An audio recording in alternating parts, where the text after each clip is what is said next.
माननीय मुख्यमंत्री। अध्यक्ष जी, उत्तर प्रदेश की विभिन्न बोलियों को, भोजपुरी, अवधी, ब्रज और बुंदेलखंडी को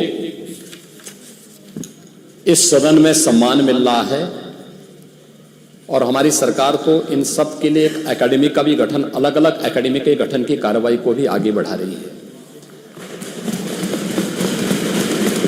ये सभी हिंदी की उपभाषाएं हैं, यानी हिंदी की बेटियां हैं। भाषा की समृद्धि के आधार हैं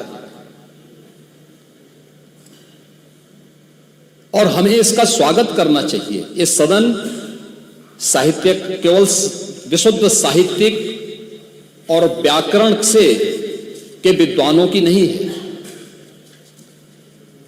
आम जन का प्रतिनिधित्व करने वाले माननीय सदस्य समाज के विभिन्न तबके से आए हैं।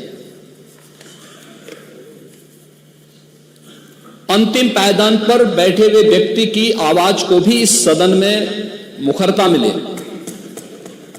इसके लिए अगर किसी को हिंदी में वह धारा प्रवाह नहीं बोल सकता तो उसको भोजपुरी में भी अपनी बात को रखने का अधिकार मिलना चाहिए, अवधी में, ब्रज में या बुंदेलखंडी में उसको रखने का अधिकार मिलना चाहिए। ये कौन सी बात हो गई कि भोजपुरी में ना बोले, अवधी में ना बोले, इसका विरोध अंग्रेजी का, बुंदेलखंडी में ना बोले और उर्दू की आप वकालत कर रहे हैं? ये बड़ी विचित्र बात है। आप मुझे बताइए, मैं इसीलिए कहता हूं कि आप समाजवादियों का चरित्र ही इतना दोहरा हो चुका है, इतना दोहरा हो चुका है कि अपने बच्चों को भेजेंगे इंग्लिश पब्लिक स्कूल में और दूसरों के बच्चों को बोलेंगे कि एक गांव के उस विद्यालय में पढ़े जहां संसाधन भी नहीं है।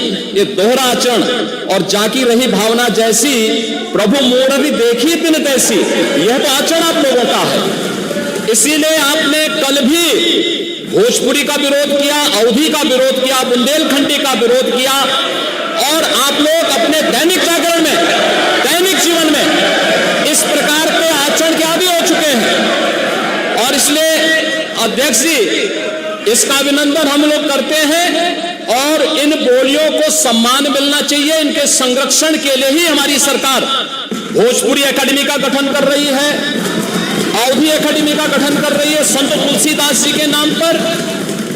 इसी के आधार पर ब्रज भाषा इतनी समृद्ध भाषा है।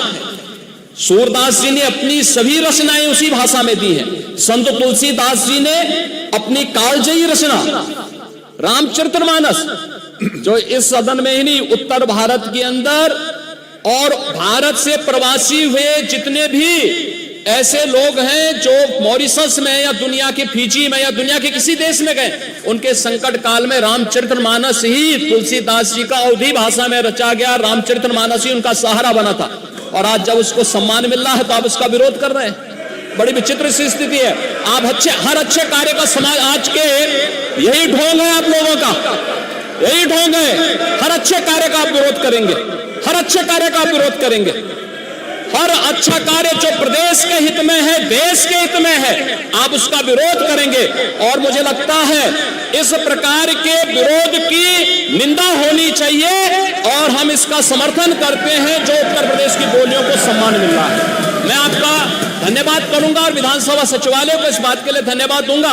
कल हम लोगों ने यहाँ पे इसका शुभारंभ किया, समाजवादी पार्टी ने उसका विरोध किया है और मुझे लगता है कि प्रोसीडिंग का हिस्सा होना चाहिए। इनको समाज के सामने एक्सपोज करना चाहिए। अपने बच्चों को ये लोग पढ़ाएंगे इंग्लिश स्कूलों में और दूसरे के बच्चे के लिए अगर वो सुविधा सरकार देना चाहते हो, कहते नहीं उर्दू पढ़ाओ इसको, यानी उसको मौलवी बनाना चाहते हैं, कठबुल्ला पर जोड़ते इसको ले जाना चाहते हैं। ये नहीं चल सकता। उर्दू भी इस प्रदेश की बोली है, तो उर्दू में